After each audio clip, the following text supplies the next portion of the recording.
Welcome to another episode of the Mobycon Academy Spotlight series, where we put the spotlight on the unseen heroes of the Dutch transportation system. Today, we're going to talk about something a little bit niche, bricks and pavers, a very niche but important topic. And to discuss this with me today is Nick Valbo, our new plan engineer from the Portland office. Welcome, Nick. Thanks, Lennart.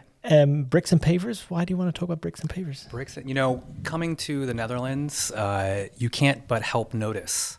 They're everywhere, bricks and pavers. It's what your world is sort of built out of. Yeah, that's true. A bit of a Lego set over here. Well, as you know, in this episode, we're going to discuss it according to 3 questions. First, what is it? Then, do we need it? And then 3, can we have it? So first up, bricks and pavers, what are they and why are they, what are they doing here? What do you see when you see an image like this as an American? As an American, I'm not used to seeing these types of things. Maybe inside the historic districts of cities, you'll see examples that are either old or made to look old. What I really see is a real division of space. Yeah.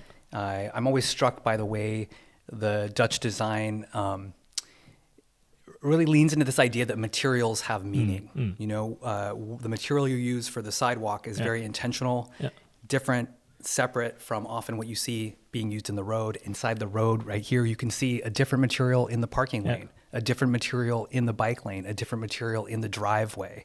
And these different areas look different, feel different, sound different.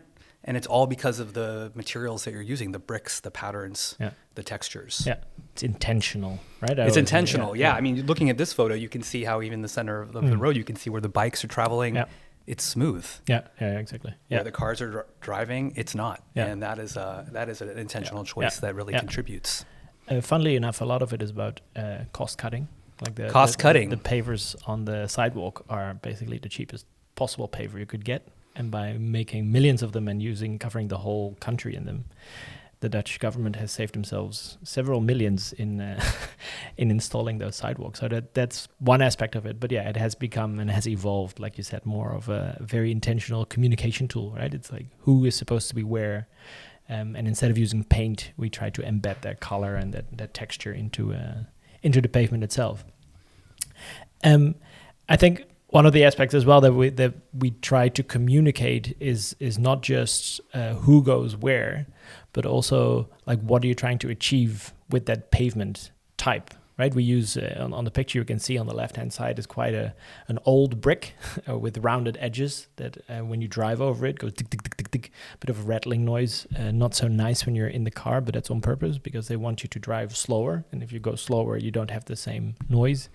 While on the right, you have quite a sharp edge, close together, less space in between for cyclists because they like a smooth path and they don't need to be slowed down as much.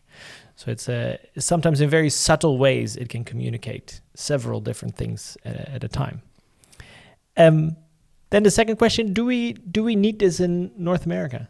Do you think this is something that the North Americans could learn from the Dutch in implementing in their streets? Certainly, it feels like an important tool in the toolbox that isn't commonly used. When we're dealing with street design in North America, we're often dealing with paint on the road. And I wish we were able to have that conversation to say, let's talk about how this space is divided up. When you look at a normal street, and just ignoring the markings, it's just this wide open expanse of asphalt that you can drive anywhere and everywhere. And aside from the stripes that may or may not still be clear or repainted, it feels like that whole place is yours. Yeah. And I think when you start to see how materials are used to divide up that space, it gets very clear that actually, no, that part on the side, that's for parking, not for driving. Yeah. This part over here, that's for biking, not for driving. And I think the more we can be clear with everyone about where you're supposed to be and where you're not supposed to be, I think that contributes to everybody's sense of belonging, sense of safety, and overall like presence on the street. Yeah. And do you think that Americans would understand it if they're driving down the street and all of a sudden it's a cobble street, like in those historic districts where they do have it? Do you think there would be a different type of behavior? Is that universal, or is it just because we're used to it? I think it's definitely. I think studies have shown that using cobblestones, bricks, those types of materials that give you that tactile feedback, that audible feedback, that you do drive slower. Yeah. And when you do have those complicated textures under your car, even with the most modern cars that are meant to make your ride as smooth as possible, you still notice it and you respond respond to it. I think you might hear from bicyclists some concern about what pavers might do to their ride. They want that nice smooth ride as well, but as you kind of displayed in that previous photo, there are things you can do to make sure that even the paver experience is smooth, effective, and easy. Yeah, and something that struck me when I was in the US last time or a couple times ago, they were doing some work on the utilities under the footpath, and it was, I think, 5 or 6 people with jackhammers drilling away in an already fairly noisy environment. It was deafening. They had to close down the whole sidewalk, and it took probably days to drill a hole big enough to fix, I don't know, but possibly would be a fairly simple fix, but just to get to the utilities can be very difficult, right? And I think it takes them half a day to install fiber internet in my whole street, because they just take out the same bricks, 2 guys with a shovel, dig a little trench, put the cable in and close it back up with the exact same bricks that came out of it. So it's fast, it's sustainable, and it's pretty quiet, which I think. I was struck. I think it was on a different trip in Amsterdam, where they were working on a new street project, installing some sort of bus stop next to a cycle track, and it was just these 2 guys out there with their bricks and a little brick breaker, and they were just cracking a brick and bringing it over and hammering it in, and it was quiet. It was very calm, very quiet, no big heavy machinery in sight. So it's something interesting about how kind of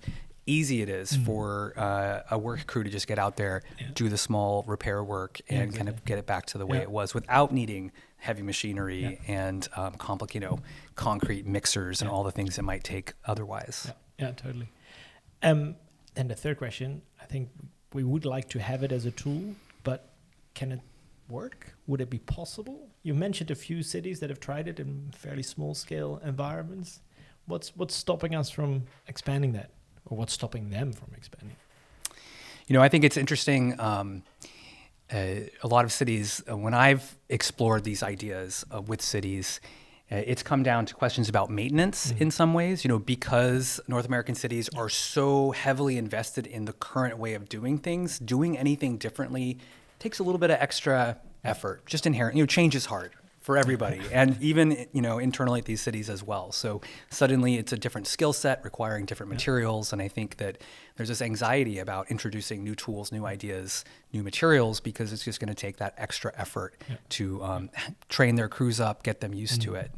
If anything, that could be a reason to lean in harder, to incorporate in a more comprehensive way, so that you can build that capacity to learn how to work with those materials. Yeah, and I guess it does require rolling this out wider does require a pretty serious investment in skills, like you said, and it only works at scale, right? You having a little niche company to do tiny little urban design projects here and there is going to be expensive, but if you want to make it affordable on a wider scale, you need to go in big, and multiple cities probably need to collaborate and set it up together. It would be interesting to see cities, talk to each other about how this works. I think right now you'll see it in kind of special projects. Signature streets in cities may have these types of tools in place. So in my town in Portland, the transit mall downtown has brick pavers on the road, in the sidewalk, and you'll see those crews go out doing their work. But that corridor is kind of managed by a special group that is paid for by businesses and supplemented a little bit by the city.